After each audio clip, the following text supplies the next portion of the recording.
Okay, hello Futex traders, and welcome to this third part of the Price Ladder Introduction Module 1. We'll be going through how to set up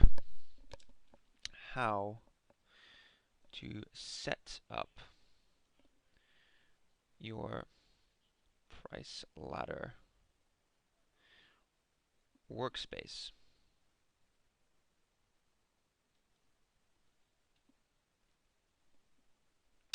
So, the first aspect that I want to talk about obviously is what do we use a price ladder for? Obviously, the price ladder is a way to read what the market is currently doing, how the market's currently interacting with each other.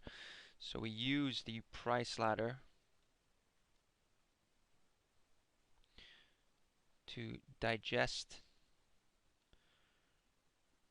market interactions. And of course, we also use it to execute trades, which is obviously the most important part. So we use it to read what the market's doing, how the buyers and sellers are interacting, and then we use it to execute our trades. So obviously, to set up our workspace, we want to make sure that we're making the price ladder, and this is obviously all within the context of a discretionary trader. We're not looking at this from an aspect of systematic trading or system building, algorithmic trading, long-term macro style. This is all within the context of a intraday discretionary trader. And the way he or she uses his price ladder depends obviously on that, and that is the primary factor. But he or she needs to digest many different information sources. Now, what we're going to just show you here is the various data inputs for a trader to put in to make his trades. So the focal point that we just want to discuss is obviously the price ladder, which is where we execute. And the information that we gain from, for example, our fundamentals on general fundamentals, um, reading up on the macro aspects of how the markets are moving. We have to get a sort of feel for the fundamentals. So there's got to be somewhere where we can read our fundamentals. And I'm just talking now from a more how to set up your actual workstation, your trading desk. So we need somewhere to read our fundamentals, and that is going to be, our articles, etc. We also need somewhere to make our technical decisions, our technical trading decisions.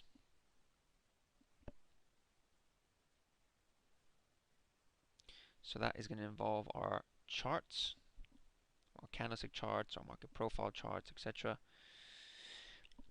And then finally, a very important part is if you are a news trader, again, it's to do with the fundamentals, but it's more instantaneous fundamentals, things that change very quickly. You're going to need somewhere to digest information, your news and data feed.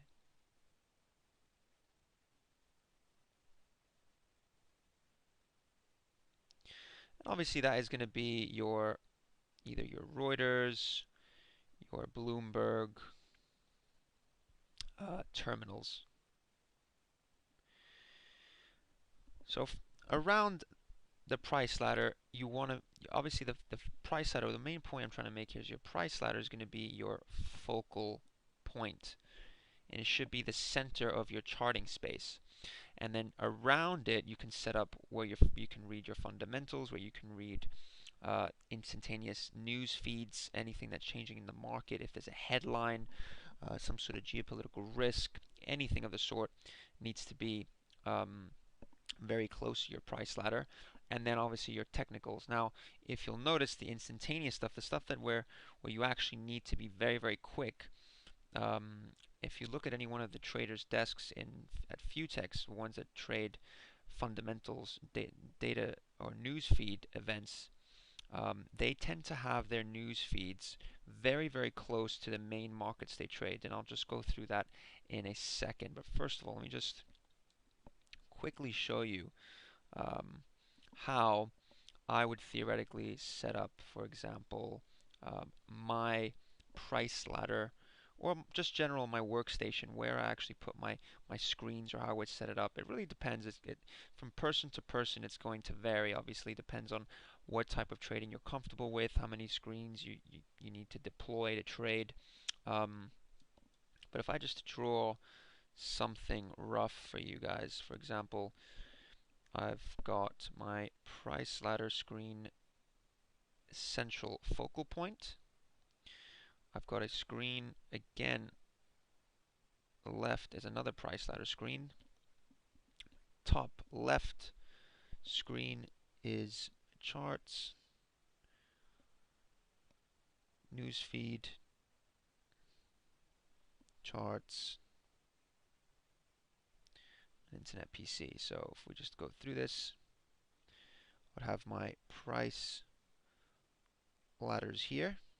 Again, I have my price ladders here as well. So it's price ladder 1, price ladder 2. But you will notice this is my main markets. These are sort of my peripheral markets. And on top, I've got my news feeds.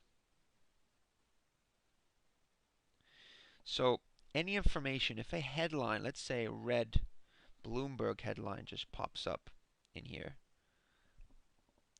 and I read that headline, and it says, for example, the ECB cut rates, for example, I will have in the center usually my main markets. For example, let's say if I had the Bund, I would have my Bund ladder, let's say quite central. I could hit market. If I read that, my eye can move straight away down. I can hit market and trade that news event fairly quickly. Now in my top left and right, I've got my charts. So charts. And here I've got my internet PC, which is the longer term fundamentals. I read the overnight news. I read the general news that's in the marketplace. So this is typically what you find is the traders that trade discretionary and on an intraday basis are going to be looking and having their price ladders set up right in the center of their workstation. Now, if we were to actually take a look at what that workstation would look like, just bear with me for a second. I'll show you. This is what a typical workstation would look like. Obviously, I've done this and made it really quite efficient. I actually have a lot more ladders on my screen, but I'm only recording a certain part of or area on my actual screen here. So let's just, for example, if I had my main market, which is the German Bund, in the center. So I've got my Bunds in the center. I've got my Euro USD on the left, and I've got my Euro Stocks 50 on the right. So I've got my bonds, FX, equities. Just very simply, I would usually have my commodities as well on the same desk. But what's important to note is if the Bund, the German 10-year Bund, is my main market, I have it in the center. So I have my main market center. It's my focal point. It's my focal point, my focal area. This is where I'm paying attention to the price ladder, the price action the most. I have, let's say, my secondary market to the right, and let's say my other market to the left, another second or tertiary market on my left. But the most important thing is, from a news feed perspective, my news feed is actually going to be directly above.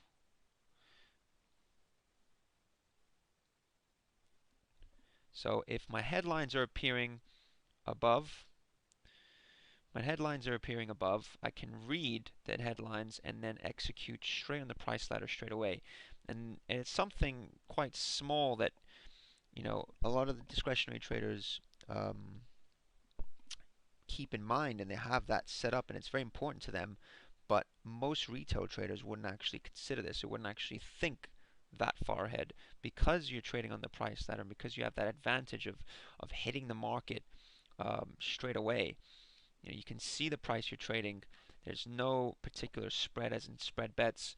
You can see exactly what's trading at each price. You can hit the market as soon as you read a headline and execute at each individual price. So that's typically how a trader would set up their price ladders. Here, you would also typically see a risk window. So this is my risk window. This is obviously very much minimized, but if you were to, let's say, open that risk window up, you could see there's a few different metrics. Um, so that's the account. That is the P&L. As you can see, it's currently reading down 296, almost 300 euros. The amount of round trips done, then it actually gives you the margin. Let's say if you took a position in the market, as I just took a position in the Euro stocks, right there, I'm long 32.27. It actually give you the margin required for those 5 lots. And then you can see if you expand that, it shows you the individually each contract, let's say. So net position 5 lots, my P&L on that product. If I were to, let's say, take a position in the euro now, it's opened up a new position. My net position, as you can see, shows up in there as -5. My net position in the euro stocks is +5, so I'm long here, I'm short here. This is the P&L for the euro stocks. This is the P&L for the euro FX. Not doing so well at the minute, but obviously these are just for the sake of showing you guys. Not like it would be any better. In any case, that would be your typical risk window. You have your risk window open to see how you're currently trading on the day with regards to risk. Then it's quite important to show you guys the order book. The order book shows you, let's just open that up. So it depends on what you want to see. If, let's say, if I just put all the orders that are going through, it'll show me, for example, as you can see in here, that recent sell order, the Euro FX, the exchange, sell side, it will show you either buy or sell, the fill price, the average fill price, the price, again, fill price in there. That's the average fill price, is the fill price, your total quantity traded, your filled quantity, order type, and the status. So for example, if I were to just go back and on my quick, if I just go to the left here, it's a quick filter. Quick filter that opens up, I can just put completed only. If I clicked completed only, that would basically just show me all the orders that were actually filled. And likewise, if I would do the same thing again, go over to the left, close my completed only, put cancelled only, that'll show me all the orders that I've actually cancelled. So usually that's the kind of information you'd like to see. If let's say you just wanted to see your active orders, I don't currently have any active orders in the marketplace, but if I were to put, let's say, a bid here at 77 in the euro, if I just open that up, you can see it just showed me that I've got an active order, Euro FX, active for 5 lots, and can't currently see the price, but if I were to open this column up just a little bit, again, you can see here it shows me that the price that I currently have that resting order at is at a 11,377. So that's typically what you'd find on a price ladder workspace. Obviously, this is very, very simplified. Usually, you'd find a lot more ladders on a screen just to get a little bit more information. But your bigger price ladders, your main markets are bigger. The ones that I don't trade, for example, I just completely toggle the sidebar, would completely take the sidebar out. I don't need to waste that. You have to make your price ladder workstation as efficient as possible. So if you're not trading, if you're trading just the bonds, for example, and you're not trading these markets, I would just toggle these, make them a lot smaller, because I don't need that. I don't need to take up that space. I would scrunch that in, and possibly, if I scrunch this down enough, I can add in an extra ladder in there. So it's all about being efficient with how you're using your price ladder workspace and how much information you can absorb all at once. Okay, thank you very much for listening for this Module 1 introduction. In the second introduction, Part 2, we'll be going through some of the benefits of the price ladder, looking at some of the order execution types, some of the trading term lingo, and wrap up for the introduction where we start actually looking at how we can use the price ladder to trade with. Thank you very much.